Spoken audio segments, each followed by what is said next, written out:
About a year ago now, I found myself almost alone in the National Archives building in Washington, D.C. I say almost alone because there were two other individuals in the space I was inhabiting at that moment. I had been invited from a reception taking place down in the basement of the archives up to the massive rotunda. It was my first visit to this place. I really knew very little about the National Archives. They did a mic check with me because I was going to be speaking briefly to the audience there. And after the mic check was over, my attendant left me alone. I say almost alone in that particular space. Because across the marble floor of the rotunda, there were these two other individuals. They were the ones that you see in this particular photograph. They were guards. They were standing beneath American flags. And they were posted there, I guess, because there was something important in this place. And being the chronic extrovert that I am, seeing other people there, I immediately began to make my way across the floor, but got distracted by the light that was coming out of these cases along the flanks of that particular room. And I was drawn to one particular case, just simply because in the darkness of that overall environment, it just seemed to glow, almost as if there was some kind of holy object inside of the case. And I came up to the belly up to it and peered down inside and realized that indeed there was something sacred right there in that case. It was a very, very old parchment. And on that parchment, someone in a bold, cursive hand had written down the following declaration among other words. And this is what I read there. We hold these truths to be self-evident, that all men are created equal and endowed by their Creator with certain unalienable rights. And chills began to run up and down my spine as I realized I was looking at the actual Declaration of Independence. And what struck me then, as it hits me to this day now with the same kind of impact, is that in less than the length of a modern day tweet, in fewer than 140 characters, I was meeting here more transformative insight, more history-shaping vision than I typically encounter in an hour-long political speech or an entire evening of watching news programs or in maybe an entire year of reality television. All contained in these few words. And so it struck me as I stood there over that case and then wandered over to the next one where the United States Constitution was housed, and then the one after that where the Bill of Rights was housed, that there is a word for what I was encountering in all of these glowing pages. There's a term for the kind of deep, balanced thinking about life that I was meeting in that place. There's a term for the sort of prudent, pointed, powerful speech, the piercing vision of the possible for humanity that makes the journey so much better for those who actually put into practice the kind of ideas that are put on those pages. And the word that seemed to sum it all up was wisdom. I was seeing wisdom, the wisdom of the founders, speaking out from the pages of those original documents. Many, many years ago, God offered to another political leader, a man by the name of Solomon, the king of the nation of Israel, an opportunity to have a wish granted to him. And God basically said to Solomon, I'm going to give you anything that you ask for, so ask me. And Solomon could have asked for a long life. He could have requested more riches, increased power, greater fame, more land for his nation. It was one of those genie in the bottle moments for Solomon. And this is how Solomon answered this moment of opportunity. I quote, 1 Kings chapter 3, verse 9. Give your servant a discerning heart. That's what I want. Give me a discerning heart to govern your people and to distinguish between right and wrong. In other words, give me the ability to see the way that leads to life. Give me the capacity to distinguish between the different paths that are out there, to know which one is right, which one leads to health and hope and flourishing, that I may walk in that way and I may lead my people and others who are watching me down that particular road. This is the request that Solomon makes, and God grants him that wish. Solomon goes on to become the archetype, in a sense, of the wise man. He's renowned for his ability to sort through complex issues and to find the way that led to health and to hope. And not as an insignificant side note, it turns out that because Solomon makes that his primary priority in life, his greatest pursuit in life, God actually adds to him as well the other blessings that he might have asked for. And you can read more about that in 1 Kings chapter 3. Fortunately for us, just as the National Archives preserved for us the wisdom of the founders of our nation, so the book of Proverbs preserves for us the wisdom of Solomon. And what we're going to be doing this month is essentially walking over to the glowing case ourselves and looking deeply into it in order to mine the extraordinary treasure of that wisdom that we find there. We're going to be looking at 5 major themes that thread their way through the book of Proverbs, and we're going to think about how we apply these to our lives today, our individual life, perhaps our nation's life. And I think you're going to find this to be one of the most provocative and inspiring series we've done.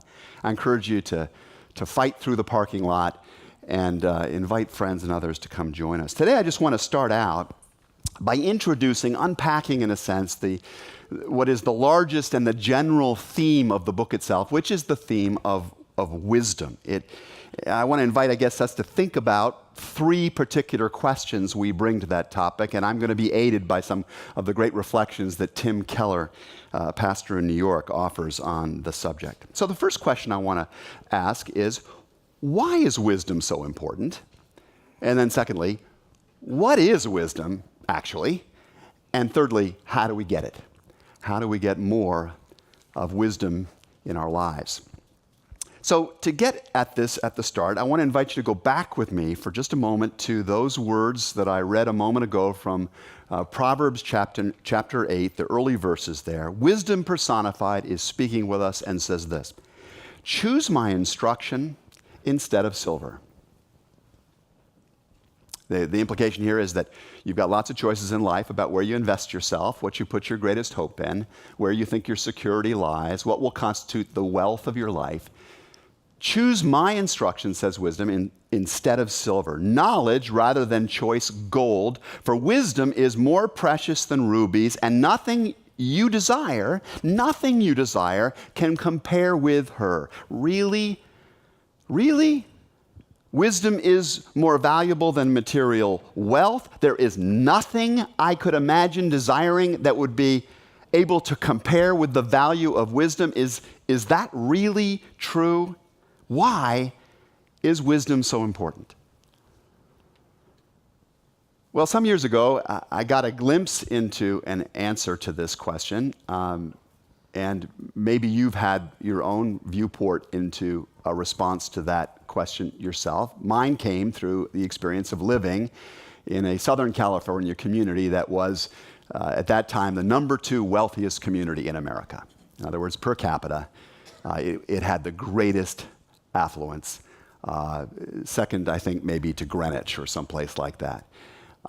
It was an incredibly eye-opening opportunity. It's surrounded by palatial estates and celebrities and athletes and tycoons of major organizations and businesses we all know the names of. I discovered something that was really surprising to me. I found that you can actually never have enough riches, fame, good looks, plastic surgery, go down the list. You can never have enough of these various things that people are always chasing after to arrange your life for more than about 10 minutes in the way that you want it. I mean, you can get it there for just a nanosecond or two. Things just seem to line up perfectly for a while, and then they go to pieces again. And then you're left trying to find the way again. And I saw this repeated in so many stories in the people of that community that I came to realize that it's the absolute truth about life. You can have lots of charisma, you can have cash, you can have a totally cut body, and yet you can still make a huge mess of your life. And many, many, many people do. And conversely, you can have none of those valuables that the world is always peddling our direction and actually have a life that's quite beautiful, at least a good percentage of the time. And the difference between those outcomes boils down to whether or not you have got wisdom, whether you have the wisdom to respond to your circumstances wisely and well.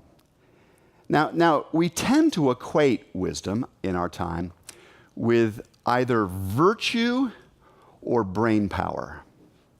Hang with me on this because I want to unpack this first. We have this tendency to think that if we were just more virtuous or a whole lot smarter, then we'd be wiser.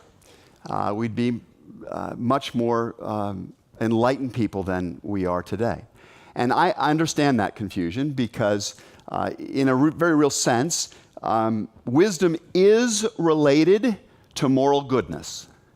And it is related to intelligence, but it is just not identical to either of those things. And let me just try and unpack that for us with an illustration. You may have the morally good desire to help a friend who you know is drinking too much. Okay, some of us are in that spot right now, or we've seen this movie.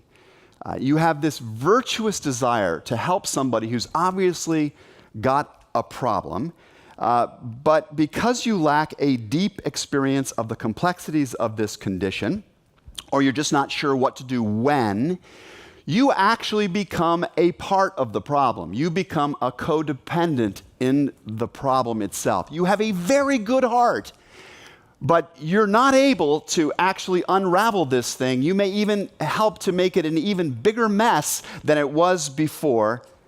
And the issue there for you is a lack of wisdom. Take it from another angle entirely.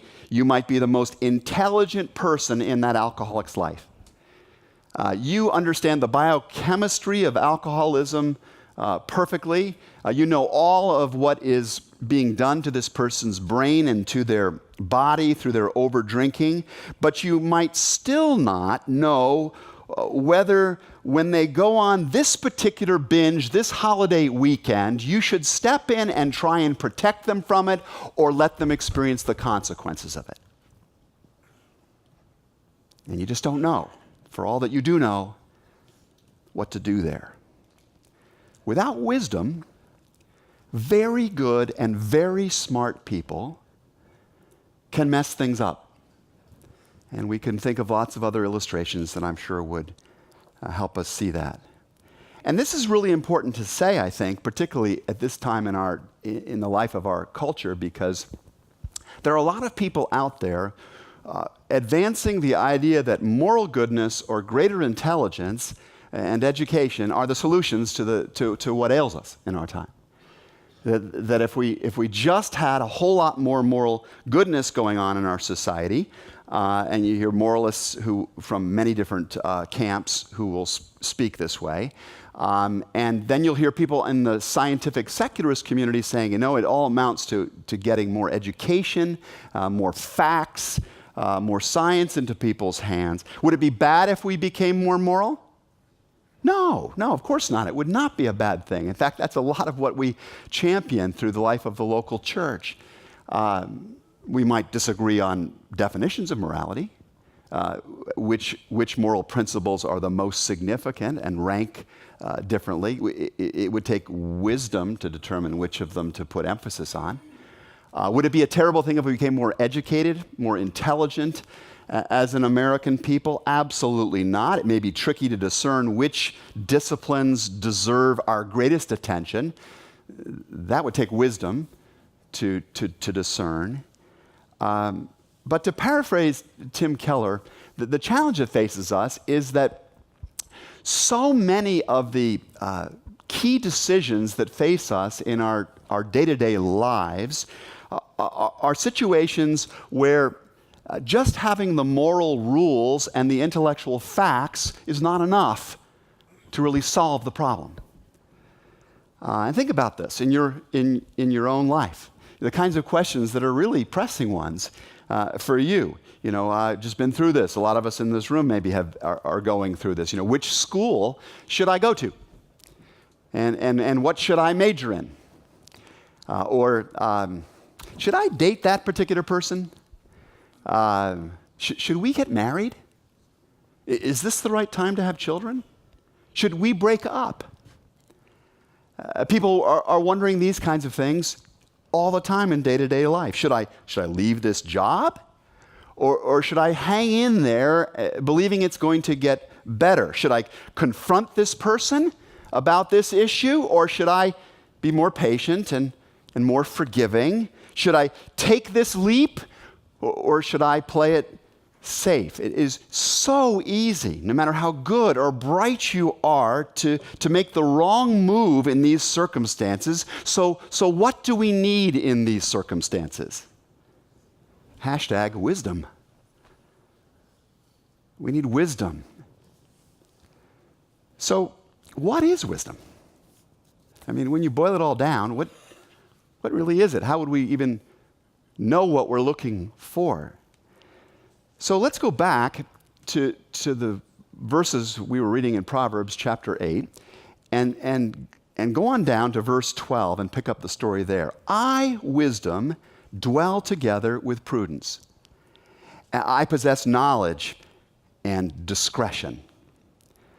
Now, the underlying Hebrew in that particular verse suggests an ability to notice little details and distinctions. This idea of discretion and prudence carries with it in the original language this ability to spot the little stuff going on around one. It's like the way one of those experienced crime scene. How many of you ever watched CSI shows?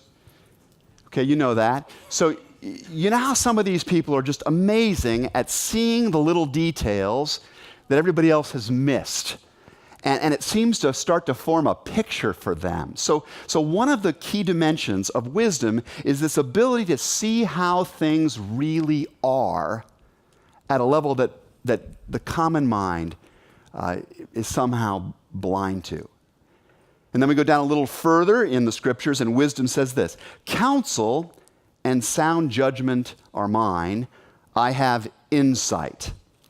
And the Hebrew word there that is translated as insight is the Hebrew word binah. And binah carries this sense of knowing how things truly happen. To have insight is not just to see things as they are, it's to have some sense of knowing how they got to be the way they are, of how things really work. That's what insight is. It's understanding of the machinery of things, or the dynamics and the interplay of things. So in the CSI illustration, our hero in the story is presented with this scarf that was found at the scene of the murder in the back alley. And the scarf has got a stain on it, and the stain is some form of alcohol, and the investigator happens to know, from having spent some time around that neighborhood, that there is this exotic drink that gets served at this bar down the street that has that kind of consistency to it, and that particular drink is only served when it's somebody's birthday. And that particular bar is renowned as a place where lots of commodity traders hang out. The CSI investigator sort of knows how things work in that neighborhood. And then finally, in the verses that follow that, wisdom declares, I quote, "By me kings reign and rulers issue decrees that are just. By me princes govern and nobles, all who rule on the earth." In other words, it's by wisdom that these authorities know the things that should be done, what the way of justice looks like.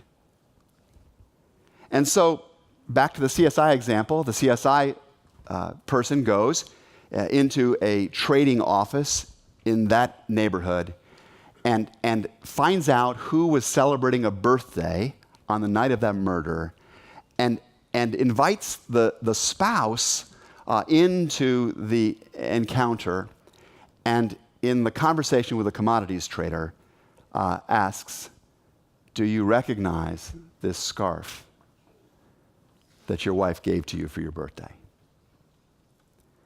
And the trader crumbles and confesses the truth. So let me try and put all of this together and supply a definition of the term wisdom. Wisdom is the capacity to see how things really are, to sense how stuff happens or works, and to know what to do in response to all of that. Now, you've met people who are wise from time to time. Some of you in this room are wise. You know that grandmother who, in the midst of the family conflict, somehow knows what to say to bring people back together again. Some of you have grandmothers that probably said the wrong thing, but you know those grandmothers that just know what to say. You've seen the athlete who, in the heat of the moment, when everybody else is losing their cool and it's all swirling, just somehow sees the path and knows what to do and where to go to gain the goal, to win the victory. You know about those uncanny investors, those brilliant artists, those penetrating counselors who just seem to take so much of the environment in an uncommon kind of way, and to sense what all the dynamics and the possibilities of that environment are, and then to know how to just deliver it in a direction that's creative and produces a wonderful result. I just love how Gerhard von Rad, one of the world's greatest authorities on the wisdom literature of the Old Testament, defines it. He says, "Wisdom is becoming competent with regard to the realities of life." Wisdom is becoming competent with regard to the realities of life. Would you like to be competent with regard to the realities of life? Raise your hand if you would like to be as competent as it's possible to be with regard to those realities. So would I. So would I. So at the end of Proverbs 8, wisdom says this: "Blessed are those who listen to me, watching daily at my doors, waiting at my doorway, for those who find me find life." And the sense of that final phrase is that seeking wisdom or finding wisdom is the secret to making the most of life, to the greatest kind of life. And so the question has to come up for us: how do we do that? How do we get wisdom? How do we cultivate more wisdom in our own life and our own experience? So let me just close by suggesting a few practical steps we could take to do this. First, if you want to be even wiser than you are, then humble yourself further. Humble yourself further. One of the most famous verses from Proverbs, probably the one you may even know best, reads like this: "The fear of the Lord is the beginning of wisdom." The fear of the Lord is the beginning of wisdom. Now, the phrase that gets rendered, "the fear of the Lord," essentially means humility before one who is vastly greater. That's what the fear of the Lord means. It's about humility before the greatness of God. So if you want to be wiser, then step number one is to admit that you're just not yet close, really, to the one who is wisdom personified. You and I are probably fairly morally good on a certain scale. We may be reasonably smart on a certain scale, but compared to God, we're not so good or so smart, much less able to fully see things as they are, to understand how they work, and to know what to do in all of the different life circumstances we would like to be able to know what to do. Can we admit that? Hello? Can we admit that? Yeah, I think we can admit that. Which I think is why our marriages and our parenting and our workplaces and our politics are phenomenal environments, opportunities for us to humbly commit ourselves to listening and watching and waiting even more than maybe has been our custom. If we really want greater wisdom, we need to listen, to watch, to wait more frequently. Secondly, to grow in wisdom, it helps to process life with others. Originally, the book of Proverbs, you might be curious to know, was a book that was read in community. It was a study guide that people would read aloud when they were with a group of others, sometimes their family, sometimes actually in a school setting. It was a place where people thought about this wisdom with others. And the reason why this was a really good idea was because the book of Proverbs is actually quite complicated. The first chapters, the first 9 chapters, are essentially an argument for the value of wisdom. It's a motivational talk, trying to ramp you up, get you excited about pursuing wisdom.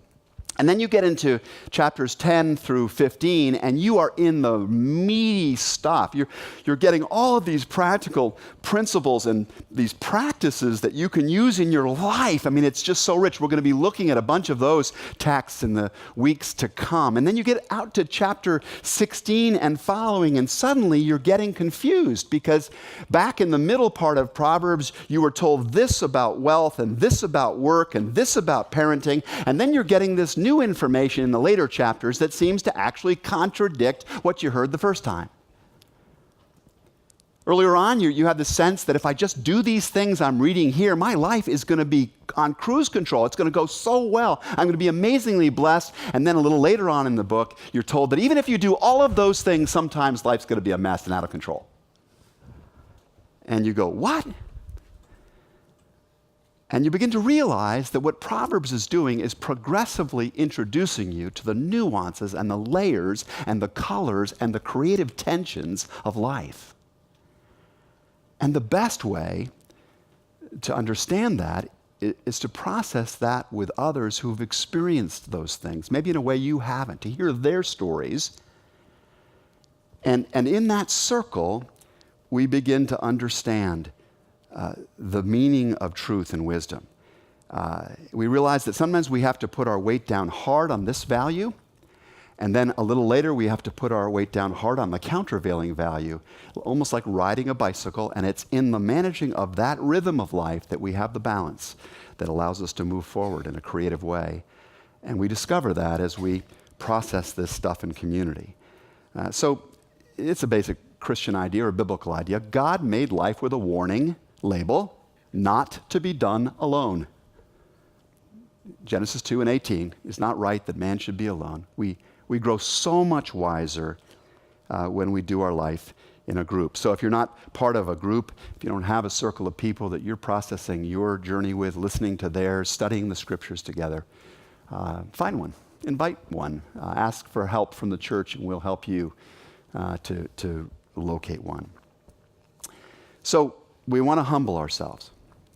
We want to process life with others. And then a third strategy for gaining wisdom, we want to yoke ourselves with Jesus. We want to tie ourselves to Jesus.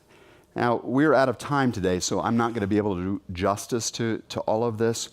But back in Proverbs chapter 8 again, wisdom says this: I was there when he set the heavens in place, when God marked out the horizon on the face of the deep and the foundations of the earth, then I was constantly at his side. I was rejoicing always in his presence and delighting in mankind. I was the workman.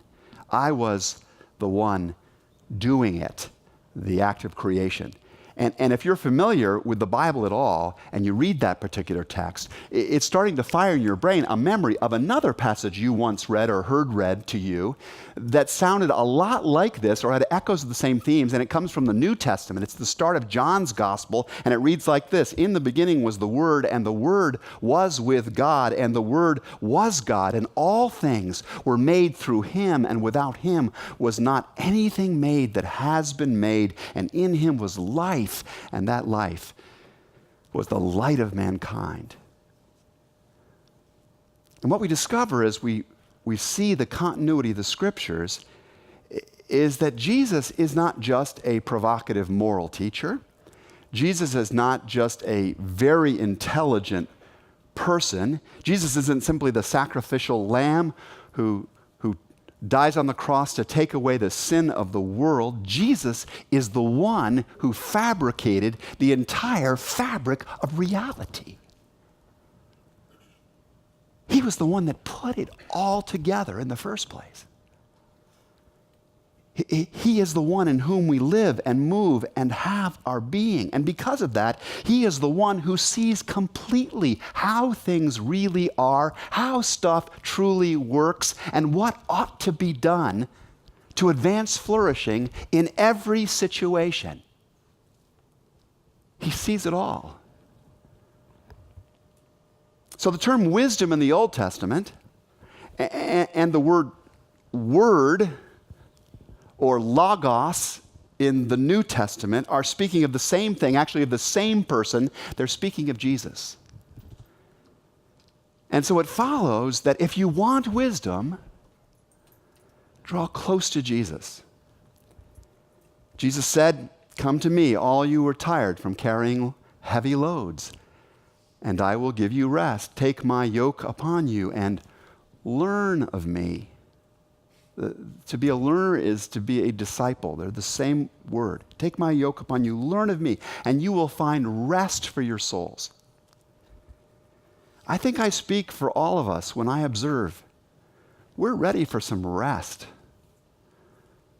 We're a lot of us really ready for some rest from the foolishness of our times. You don't have to do it this way, but in your heart, raise your hand if you are yearning for greater wisdom in our public life today, in our own personal lives today, if you're yearning for that. We're out there, and we'll do it again in these next days. We're out there singing of our hope of America the beautiful, partly because we're worried that beauty is being lost in our time. We keep chasing after America the prosperous, America the peaceful. We look for America the strong, or America the secure, America the united. We yearn for the growth of America the good, or America the great. But as the story of Solomon and the history of Israel and the message of the Scriptures, and especially Proverbs, shows us, the best way for these kinds of dreams to come to pass and to endure in their provenance is for us to become America the wise. Individually and collectively, more wise. And so, in these days to come, here's what we can do as citizens. We can humble ourselves further. We can admit that we are not as wise as we want to be. We can find some other people to process life with and to listen deeply to them and ask God to show us what he might be trying to teach us through the way they've experienced life. And finally, we can root our lives even more deeply in Christ and dedicate ourselves to learning of him. For he is wisdom in working clothes. He is God's light shining on and delighting in the potential of human life. And And the more we learn of him, as we will in these weeks to come, the more he's going to give us the ability to see things as they truly are, to understand at a deeper level how stuff happens and works, and by the power of his Spirit to know more of what to do in any given situation that will bring God greater glory, more help to others, and fulfill the potential for which you and I, and even the life of this nation, has been made. May this be so. Amen.